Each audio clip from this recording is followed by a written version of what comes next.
नमस्कार, मैं गौरव जोशी श्रीमती मोहरी देवी तापड़िया गर्ल्स कॉलेज जसवंतगढ़ के इस यूट्यूब चैनल पर आपका स्वागत करता हूं। हम पढ़ रहे हैं बजटों का वर्गीकरण। इस चैप्टर में हम विभिन्न प्रकार के बजटों के बारे में पढ़ रहे हैं। आज हम बात करेंगे वित्त बजट के। क्वेश्चन नंबर है 26। एक कंपनी ने आगामी 4 वर्षों के लिए अपनी बिक्री का निम्नलिखित अनुमान लगाया। तो आने वाले 4 वर्षों के लिए कंपनी ने बिक्री का अनुमान लगाया है। पहले वर्ष में सेल्स होगी 1000 इकाइयों की 100 रुपये प्रति इकाई के हिसाब से। दूसरे वर्ष में 1200 इकाइयाँ बेची जाएंगी 100 रुपये प्रति इकाई के हिसाब से। तीसरे वर्ष में 1500 इकाइयाँ बेची जाएगी 80 रुपये प्रति इकाई के हिसाब से। और चौथे वर्ष में 2000 इकाइयाँ बेची जाएंगी जिनकी कीमत होगी 80 रुपये प्रति इकाई। ये 4 वर्षों का बिक्री का अनुमान है। चालू संपत्तियों में अतिरिक्त विनियोग होगा और आने वाले 4 वर्षों में जो करंट एसेट्स हैं उनमें जो एडिशनल इन्वेस्टमेंट होगा उसके बारे में अनुमान लगाया गया है कि पहले साल नील, दूसरे साल 10,000 रुपये का अतिरिक्त विनियोग होगा, तीसरे साल 16,000 रुपये का और चौथे साल में 14,000 रुपये का चालू संपत्तियों में अतिरिक्त विनियोग होगा। आगे लिखा है मशीनों का क्रय निम्न प्रकार अनुमानित है और आने वाले 4 वर्षों में मशीनों का क्रय भी किया जाएगा। तीसरे साल में इन थर्ड ईयर ₹14,000, तीसरे साल में 14,000 रुपये की मशीनरी खरीदी जाएगी और चौथे साल में 26,000 रुपये की मशीनरी खरीदी जाएगी, ऐसा अनुमान है। 4 वर्षों के दौरान परिवर्तनशील लागत 60 रुपये प्रति इकाई है और जो परिवर्तनशील लागत है फर्म की वो है 60 रुपये, कंपनी की वो है 60 रुपये प्रति इकाई। स्थायी व्यय है 20,000 रुपये। वित्त बजट तैयार कीजिए। वित्त बजट बनाना है। फाइनेंस बजट 4 वर्षों का वित्त बजट बनाना है। First year,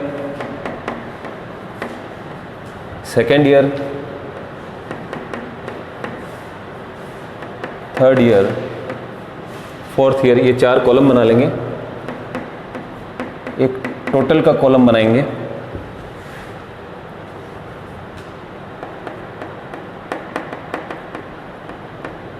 particulars.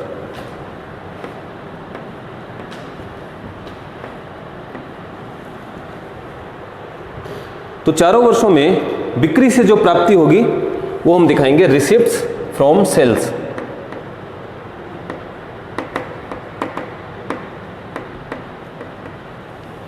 तो पहले साल 1000 इकाइयां बेची जाएगी 100 रुपये प्रति इकाई के हिसाब से। 1 लाख रुपए की बिक्री से प्राप्तियां होंगी।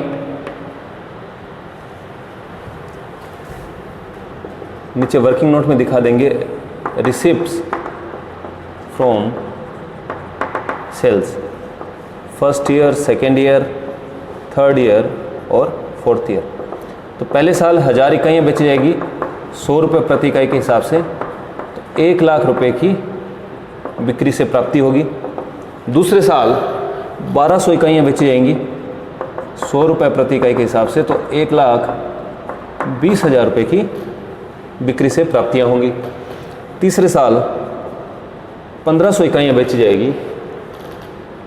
प्रति इकाई मूल्य है 80 रुपये। 80 रुपये के हिसाब से 1500 को 80 से मल्टीप्लाई कर देंगे, 1,20,000 रुपये।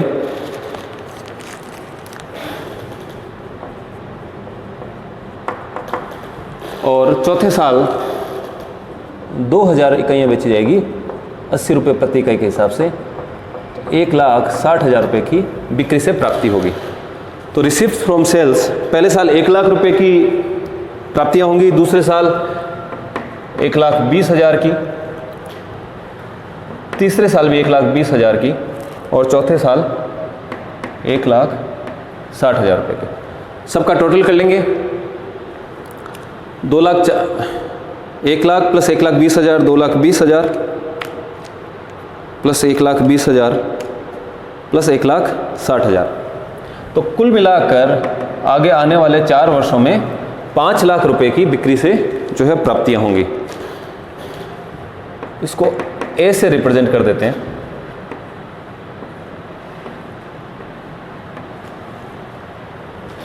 अब आने वाले 4 वर्षों में कुछ पेमेंट्स होंगे। ये तो रिसिप्ट्स हैं। वित्त बजट बना रहे हैं, देख रहे हैं कि कितनी वित्त की आवश्यकता होगी या कितना जो है वित्त जो है आधिक्य होगा इन 4 वर्षों में। तो जब इन इकाइयों का उत्पादन किया जाएगा तो 4 वर्षों के दौरान जो परिवर्तनशील लागत है वो है 60 रुपये प्रति इकाई। तो वेरिएबल कॉस्ट का खर्चा होगा, variable cost at the rate 60 rupees per unit.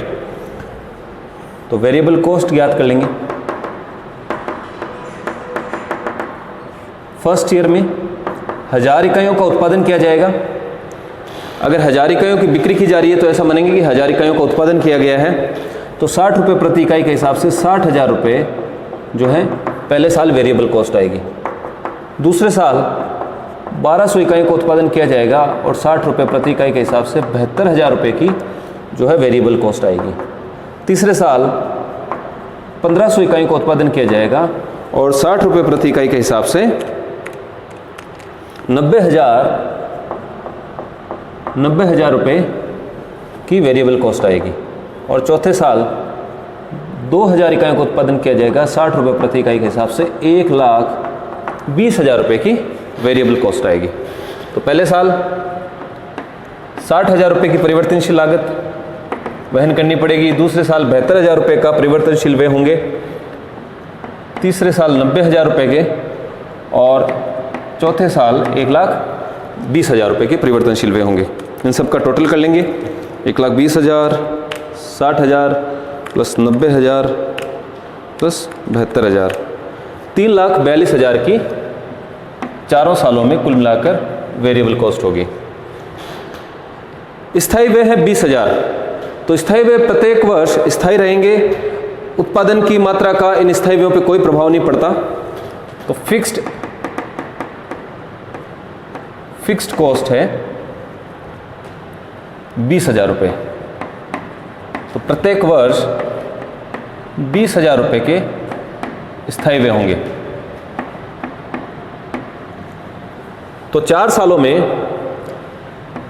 80,000 रुपये के स्थायी व्यय होंगे। इसके बाद चालू संपत्तियों में अतिरिक्त विनियोग होगा। तो आने वाले 4 सालों में कुछ एडिशनल इन्वेस्टमेंट किया जाएगा करंट एसेट्स में। एडिशनल इन्वेस्टमेंट इन करंट एसेट्स। तो चालू संपत्तियों में कुछ अतिरिक्त विनियोग किया जाएगा। पहले साल में नील, पहले साल किसी प्रकार का कोई भी विनियोग नहीं किया जाएगा चालू संपत्तियों में। दूसरे साल 10,000 रुपये का अतिरिक्त विनियोग किया जाएगा। तीसरे साल 16,000 रुपये का, चौथे साल 14,000 रुपये का। तो 40,000 रुपये का कुल मिलाकर 4 सालों में जो है चालू संपत्तियों में अतिरिक्त विनियोग किया जाएगा। आगे लिखा है मशीनों का क्रय निम्न प्रकार अनुमानित है। तो मशीनें भी खरीदी जाएंगी। Purchases of machines. तो मशीनें खरीदी जाएगी। तीसरे साल में, पहले साल में मशीन नहीं खरीदी जाएगी, दूसरे साल में भी नहीं खरीदी जाएगी। तीसरे साल में 14,000 रुपये की जो है मशीनें खरीदी जाएगी और चौथे साल में 26,000 रुपये की मशीनरी खरीदी जाएगी। तो कुल मिलाकर आने वाले 4 वर्षों में 40,000 रुपये मशीनों को खरीदने का खर्चा होगा। इनका टोटल कर लेंगे और इसको B से रिप्रेजेंट कर देंगे। पहले साल में जो टोटल कॉस्ट आएगी या जो पेमेंट्स करने होंगे वो होंगे 80,000 रुपये के। दूसरे साल 1,02,000 के जो है टोटल पेमेंट्स करने होंगे। 1,02,000 का खर्चा होगा। तीसरी साल 1,40,000 रुपये जो है कि वित्त का खर्चा होगा और चौथी साल 1,40,000, 1,80,000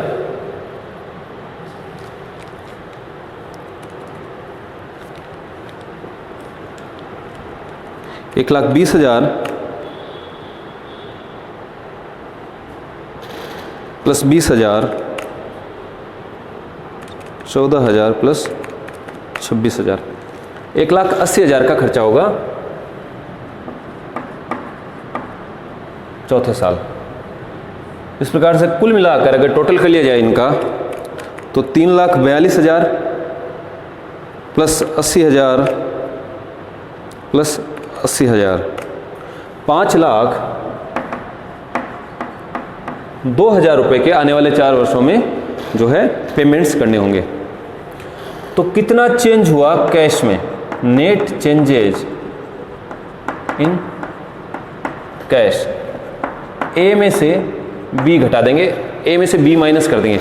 ए है रिसिप्ट्स और बी का जो टोटल है बी वो है पेमेंट्स, तो रिसिप्ट्स में से पेमेंट हम माइनस कर देंगे। तो कितना चेंजेज हो रहा है कैश में वो हमको पता चलेगा। तो पहले साल 1,00,000 रुपये की रिसिप्ट्स है और 80,000 रुपये का खर्चा है। 60,000 रुपये वेरिएबल कॉस्ट का खर्चा है और 20,000 रुपये फिक्स्ड कॉस्ट का खर्चा है, बाकी किसी प्रकार का खर्चा नहीं है। तो पहले साल जो नेट चेंजेज हुआ है कैश में वो है 20,000 रुपये प्लस। दूसरे साल 1,20,000 रुपये की रिसिप्ट्स है और 1,02,000 रुपये का टोटल खर्चा है। तो 1,20,000 में से 1,02,000 माइनस कर देंगे तो दूसरे साल 18,000 रुपये प्लस है नेट चेंजेज इन कैश, मतलब अतिरिक्त कैश है 18,000 रुपये का बैलेंस है।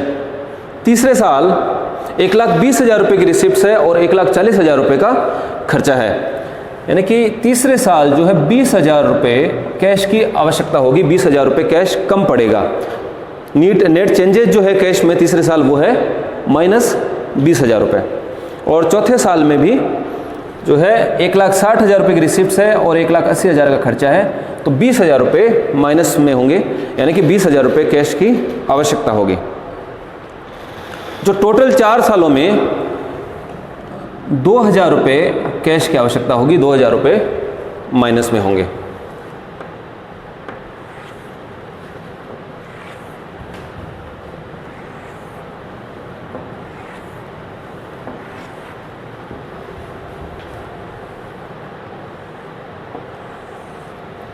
तो इस प्रकार से जो है हमने ये फाइनेंस बजट तैयार किया है। ये पता लगाया है कि साल के अंत में कैश जो है प्लस में होगा या माइनस में होगा, कैश की आवश्यकता होगी या फिर कैश जो है सरप्लस होगा, कैश का आधिक्य होगा। तो आज के लिए इतना ही। मैं आशा करता हूँ कि आज की क्लास में जो भी हमने पढ़ा आपको अच्छे से समझ में आया होगा। इस वीडियो को लाइक कीजिए, शेयर कीजिए, हमारे YouTube चैनल को सब्सक्राइब कीजिए। धन्यवाद।